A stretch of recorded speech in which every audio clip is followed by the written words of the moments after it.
Bab 271. Aku, Tony menggelepar, tidak tahu harus berkata apa. Karena dia tidak tahu sama sekali. Bagaimana Anda bisa mendiskualifikasi mereka ketika Anda bahkan tidak tahu apa itu? Apakah Anda tidak menyalahgunakan kekuasaan Anda di sini? Dengar, Morris Group bahkan telah mengirim produk mereka untuk pemeriksaan kualitas di Pusat Penelitian dan Pengembangan Pertahanan. Mereka lebih dari yang memenuhi syarat. Ini adalah Letnan 1 Samson Yelder dari Departemen Inspeksi Kualitas DRDC. Dia di sini untuk mengirimkan laporan inspeksi kualitas secara langsung kepada kami. Tony jatuh berlutut. Maafkan saya, Guru. Saya terbawa oleh nafsu dan keserakahan. Saya salah. Saya benar-benar salah. Tolong beri saya kesempatan lagi, Guru. Tony merendahkan kaki tuannya. Aku mengharapkan yang lebih baik darimu sebagai muridku. Tapi kamu benar-benar mengecewakanku. Cameron kejam. Pergi berbicara dengan otoritas terkait jika Anda memiliki sesuatu untuk dikatakan. Segera setelah dia berbicara, pihak berwenang tiba dan Tony dibawa pergi untuk penyelidikan. Ron dan Sawery benar-benar tercengang. Mereka tidak menyangka Morris Group akan meminta Cameron untuk maju. Saya akan memeriksa sendiri produk Morris Group, kata Cameron. Pemeriksaan berlangsung sepanjang sore, dan laporan pemeriksaan kualitas menunjukkan bahwa produk mereka memenuhi syarat untuk terdaftar di pasar. Ketika Levy membawa kembali sertifikat kesesuaian, sorakan besar muncul dari semua orang di Morris Group. Produk-produk ini dimasukkan ke dalam produksi massal sekaligus, dan Iris sudah pergi untuk membuat pengaturan dengan saluran distribusi dan pedagang. Publisitas harus dilakukan dalam skala terbesar. Pekerjakan tim publisitas terbaik dan juru bicara yang paling cocok. Kirin menyampaikan kata-kata Iris. Sekarang masalahnya telah teratasi, Levy merasa sedikit lebih tenang, dan dia memiliki waktu luang untuk melihat bagaimana keadaan di Imperial Meadows Limited. Zoe telah melalui semua prosedur untuk pendirian perusahaan baru, dan yang tersisa hanyalah menemukan gedung kantor yang cocok untuk mendirikan perusahaan. Apakah Anda menemukan gedung perkantoran? Levy bertanya. Iya, ada di Elysium Plaza. Aku akan menandatangani kontrak nanti. Aku bahkan membayar deposit 20 juta. Zoe berseri-seri. Oke, aku punya waktu luang. Aku akan pergi denganmu, kata Levy. Tentu. Pukul 3 sore, Levy dan Zoe menuju alun-alun dengan mobil kompak Zoe yang harganya puluhan ribu. Mobil Anda perlu ditingkatkan. Anda adalah bos besar sekarang. Levy terkekeh.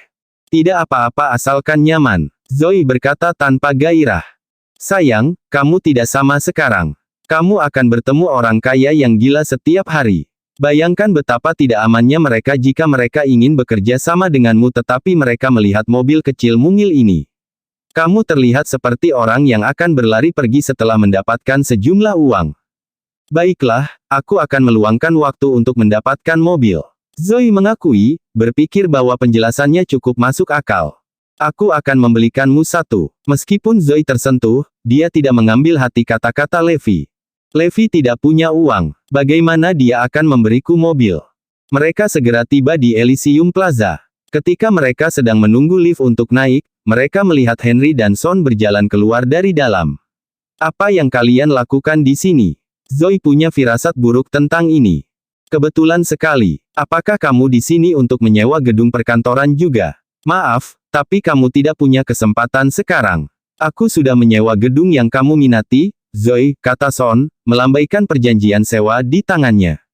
Bab 272. Ternyata keluarga Lopez telah mengawasi dengan cermat aktivitas Zoe. Harry dan yang lainnya menentang gagasan Zoe memutuskan hubungan dengan keluarga Lopez. Oleh karena itu, mereka selangkah lebih maju ketika mengetahui bahwa Zoe akan menyewa gedung perkantoran ini.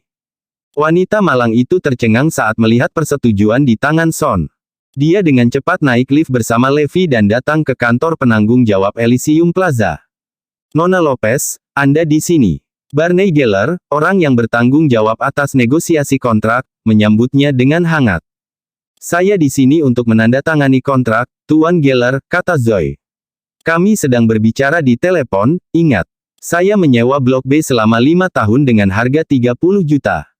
Barney tampak bingung. Bukankah keluarga Lopez baru saja menandatangani kontrak, Miss Lopez? Mereka bilang sudah berdiskusi dengan Anda dan bahkan membayar 10 juta sisanya. Zoe dan Levi bertukar pandang dan langsung memikirkan Henry dan Son. Henry menandatangani kontrak atas nama keluarga Lopez, kata Barney, menyerahkan kontrak kepada Zoe. Ekspresi Zoe berubah drastis setelah membaca kontrak. Keluarga Lopez terlalu jahat. Perjanjian sewa 5 tahun ditandatangani atas nama Zoe, tetapi tujuannya adalah agar grup Lopez menggunakannya sebagai gedung perkantoran. Dengan kata lain, keluarga Lopez akan menggunakan gedung kantor yang telah dibayar Zoe. Betapa kotornya, karena Zoe telah menegosiasikan kontrak atas namanya secara pribadi dan membayar 20 juta di muka, keluarga Lopez bisa lolos hanya dengan 10 juta. Zoe hampir menangis. Bagaimana mereka bisa begitu kejam? Aaron dan Caitlin juga sangat marah ketika mereka mengetahuinya. Tapi mereka tidak punya pilihan lain kecuali mereka memutuskan semua hubungan dengan Harry.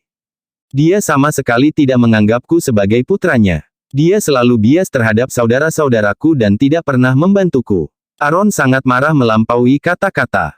Keesokan harinya, Lopez Group pindah ke kantor baru. Wajah Harry dan yang lainnya bersinar.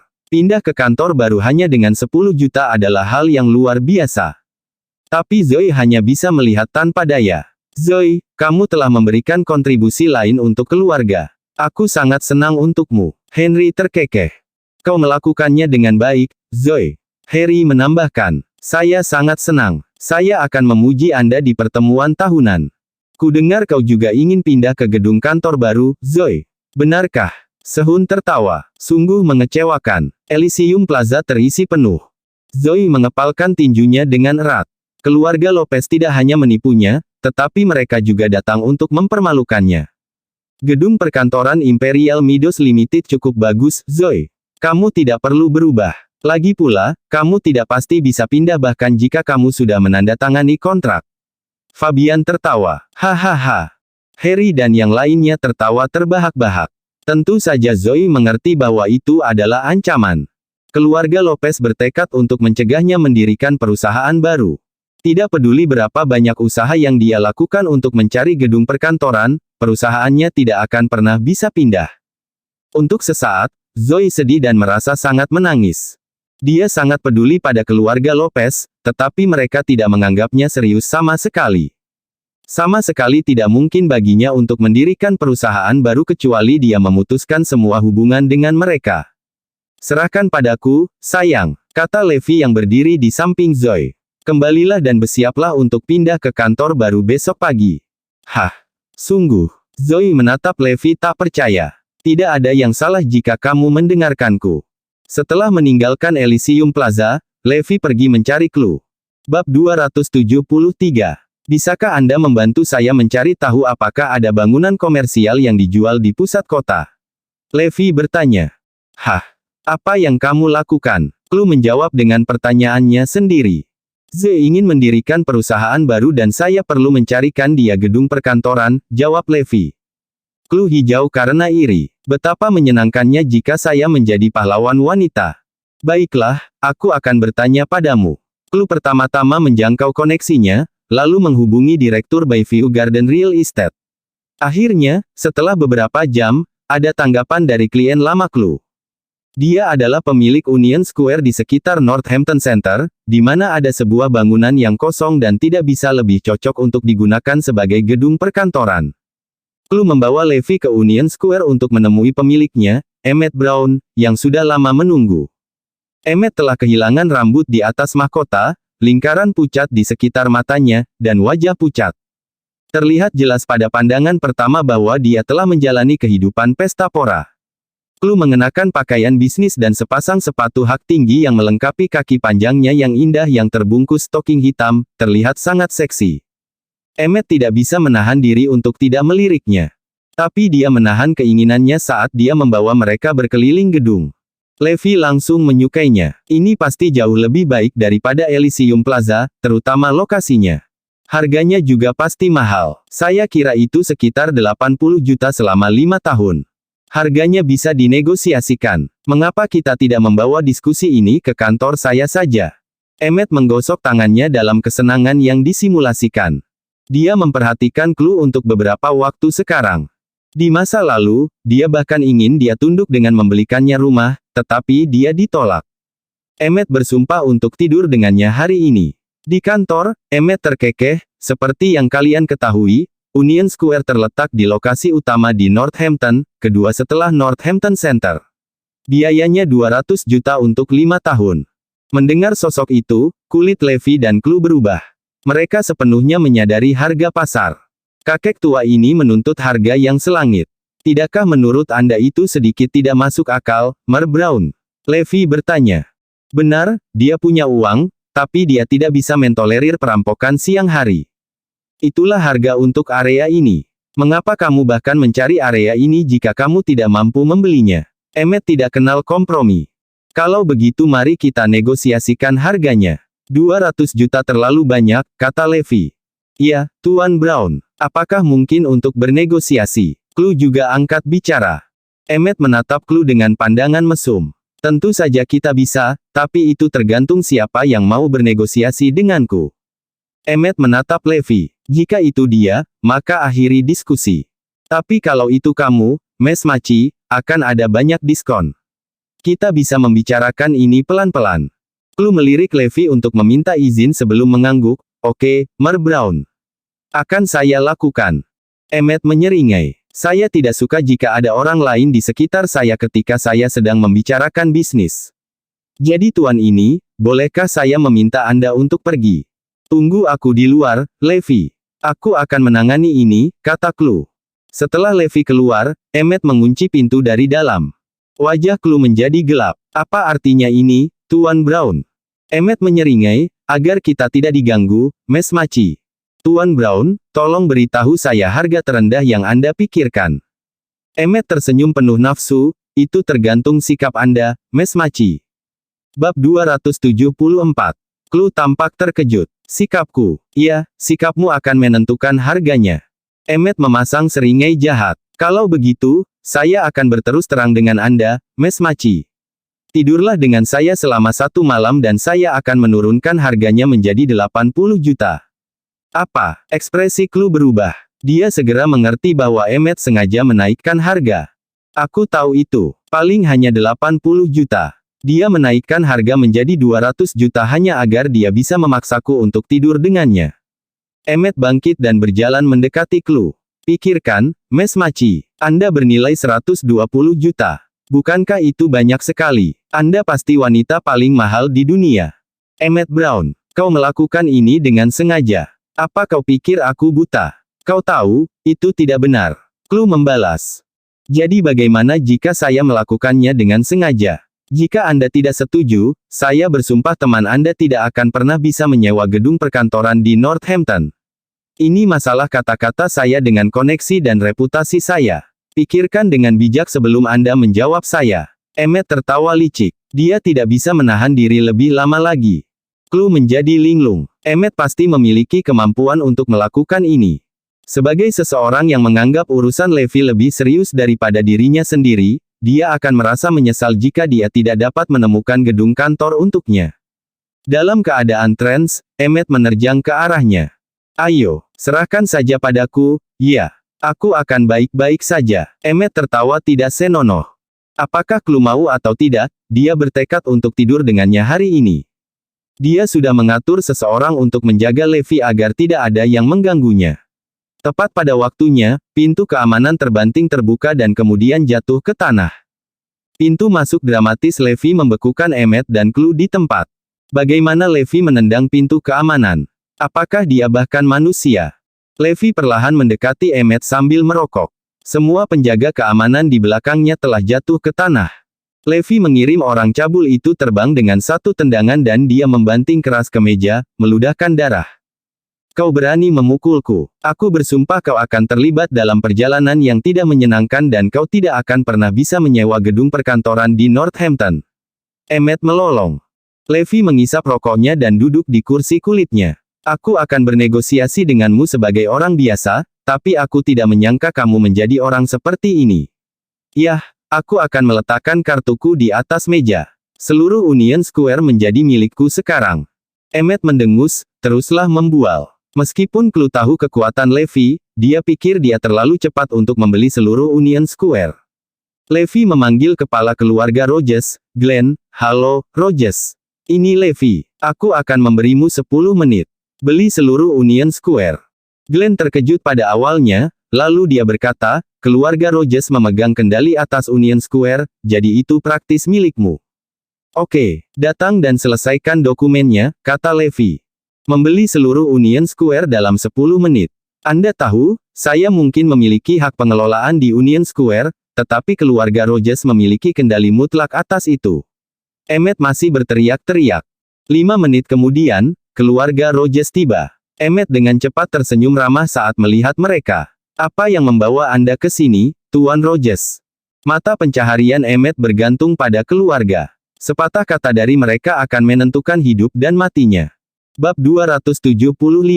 Karenanya, Emmet menyeringai seperti kucing Cheshire ketika dia melihat keluarga Rogers. Anthony tiba-tiba meninju wajahnya, menyebabkan darah menyembur dari lukanya. Leo dan yang lainnya bergabung untuk memukuli Emmet dengan keras.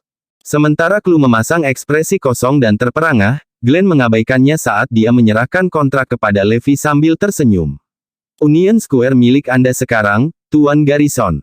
Wajah Emmet bersinar karena terkejut ketika dia mendengar itu.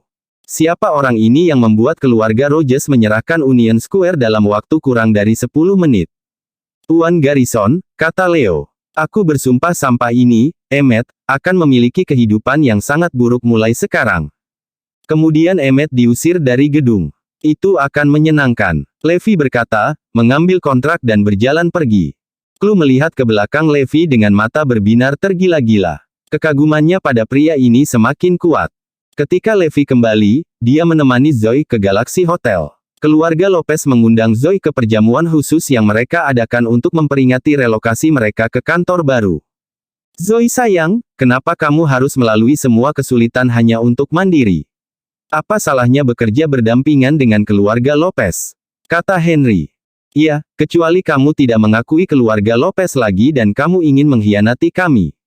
Kata Fabian, tak tanggung-tanggung. Tangan Zoe mengepal. Bukankah saya telah berkontribusi pada keluarga Lopez? Tapi bagaimana kalian memperlakukanku? Pada saat ini, Harry mengangkat gelas anggurnya, berkata, kami berutang terima kasih khusus kepada seseorang hari ini. Dan itu adalah Zoe, yang membayar gedung kantor baru untuk grup Lopez. Semua orang bersorak, tapi hati Zoe dan orang tuanya menggeliat kesakitan. Katakan padaku, Zoe, apa rencanamu setelah ini? Tanya Melanie. Dengarkan aku. Serahkan uang investasi dan berikan kakek kebebasan untuk menangani proyek. Sedangkan untukmu, jadilah asisten yang cakap dan aku berjanji, pertumbuhan kariermu akan terjamin. Jika kakek menyukaimu di masa depan, siapa tahu Anda akan menjadi kepala keluarga Lopez berikutnya. San mengangguk. Ya, Zoe, sulit bagimu untuk terbang sendirian sekarang. Tidak ada yang akan menyetujuinya. Tidak peduli seberapa keras kamu mencoba, usahamu akan sia-sia. Dengan kata lain, Zoe akan berakhir sama seperti hari ini jika dia mencari kemerdekaan lagi. Mereka akan merampoknya dari gedung kantor baru lagi dan lagi. Pada akhirnya, dia pergi dengan gusar dan Levi segera mengejarnya. Kakek selalu lebih suka laki-laki daripada perempuan, dan dia tidak pernah menyukaiku. Zoe terisak di pinggir jalan. Sayang, jangan khawatir. Aku di sini. Levi tersenyum, memberikan Zoe perjanjian sewa Union Square yang membuatnya jatuh.